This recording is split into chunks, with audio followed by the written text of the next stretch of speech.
All right, let's jump right into this explainer. Have you ever noticed that the person dominating a meeting, the loudest voice in the room, isn't always the one people actually turn to when things go wrong? Well, today we're exploring exactly why that is, and why the most effective leadership really isn't always the loudest. We're going to deconstruct the anatomy of a quiet leader and figure out how they earn deep, unshakable trust without relying on all that extra noise. It's super fascinating when you look at the modern corporate obsession with commanding the room, right? Especially when you contrast it against the actual evidence of what builds a healthy team culture. On one side, you've got performative leadership. This is your classic, loud, charisma-driven approach that's all about speed and visibility. But then on the flip side, we have quiet leadership. This is built on a grounded presence, emotional steadiness, and absolute clarity. And as we'll see, the difference in how these two styles actually impact a team is profound. Honestly, nothing captures the core philosophy of our explainer today quite like this wisdom from Nelson Mandela. Remember, Mandela spent 27 years in prison before becoming South Africa's first black president and guiding a multiracial democracy. His words are a powerful reminder that true influence is really about empowering others, not just hogging the spotlight. It's about setting the direction without suffocating the team. So let's kick things off with part one, the myth of loud leadership, and challenge some of our built-in biases. Look at almost any corporate job description out there today. They almost always demand dynamic communicators or people with executive polish, right? So our corporate norms are subtly pushing this loud agenda.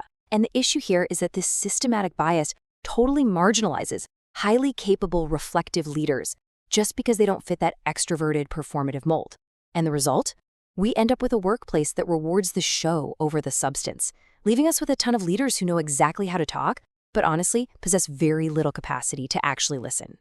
Which brings us to part two, defining what quiet leadership actually is. Because let's clear this up right now.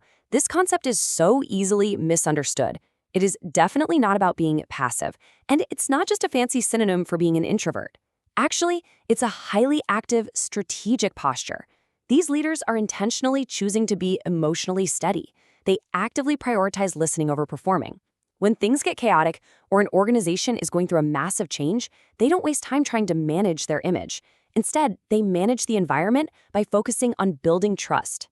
According to Harvard Business School's Joseph Badaracco, this whole approach is anchored in three main virtues. You've got tenacity, which allows a leader to be firm and determined when it counts. Then there's modesty, which keeps the ego in check. And finally, restraint. That's the self-control needed to hold back when rushing in would just be reckless.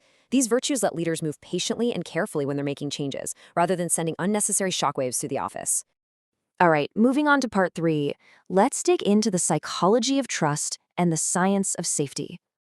We really have to ask ourselves, in a chaotic, fast-paced world, why does a calm, restrained demeanor naturally make us feel more secure? Why are we just inherently more willing to follow someone who isn't shouting from the rooftops? Well, it comes down to actual neurobiology. Dr. Amy Edmondson's work on psychological safety shows teams perform way better when they aren't afraid to speak up. But how do we get there? Enter Stephen Porges' polyvagal theory. Basically, our nervous systems are always scanning the room for danger. Always. So a quiet leader's calm tone literally stabilizes the emotional climate of a room by regulating the nervous systems of everyone around them. It's a subconscious process called co-regulation. The leader literally becomes the emotional anchor for the group. And that anchoring effect, it creates four massive pillars of sustained trust. First, they dramatically lower emotional volatility. When tension spikes, their calm keeps the ship steady. Second, they model really thoughtful decision-making. By resisting the urge to just react quickly, they avoid a lot of cognitive biases. Third, they build identity-safe cultures where people don't feel this intense pressure to constantly self-promote. And fourth, because they aren't sucking all the oxygen out of the room, they naturally create the space for others to step up and shine. Okay, part four, the power of proportion and how these leaders allocate their attention. This next concept is totally fascinating. It was recently highlighted by Michelle Fennick in a Journal of Educational Leadership, but the idea actually traces all the way back to the ancient Stoic philosopher Epictetus. It's this timeless framework that's been guiding leaders for centuries. And it all boils down to this incredibly simple but highly actionable rule of thumb, 2 to 2 to 1. If you're an aspiring leader stepping into a complex environment, this is the ratio you want to remember. Let's break down exactly how it works. You have 2 eyes, 2 ears, and 1 mouth, right? First, you use those 2 eyes to carefully observe, figure out the context, and understand the real culture of your team. Then, you use your 2 ears to listen deeply. That's how you build real trust and get the actual facts from your stakeholders. Finally, use your 1 mouth to speak proportionately. By observing and listening twice as much as you speak, you pretty much guarantee that when you do finally chime in, your words actually have weight, purpose, and total credibility. All right, let's get into part 5, the Quiet Leader's Toolkit. How do we execute this? Taking this from theory to day-to-day reality, Joseph Badaracco gives us these 6 actionable tenets. You'll notice a massive theme of humility here. They don't overestimate what they control, they expect things to be complex, they treat their political capital like it's literal gold, spending it super carefully. And a big one, they actively buy time when facing uncertainty so they can really drill down into the technical and political realities, solving things through small, highly practical steps instead of grand gestures. To see this in action, check out this real-world example from the Journal of Extension. A pre-tenured faculty member applied these exact tenets to a local Camden County 4-H program. By staying calm, logical, and just slowly building internal relationships, spending that political capital carefully, she secured over $22,000 in facility improvements.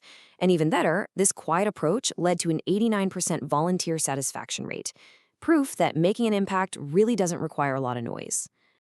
Or take a more everyday scenario. We have a manager, we'll call Dave, who is dealing with a pretty subtle workplace conflict between 2 of his staff.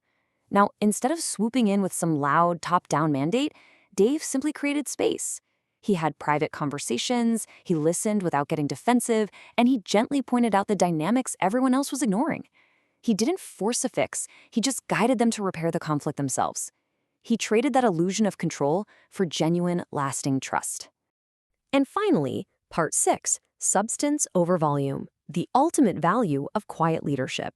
Before we wrap up this explainer, we've really got to clear up the biggest misconception out there. Quiet leadership is low ego, it is not low impact. On the left here, low impact leaders are passive, timid, they run away from conflict. But look at the right. A true quiet leader is low ego.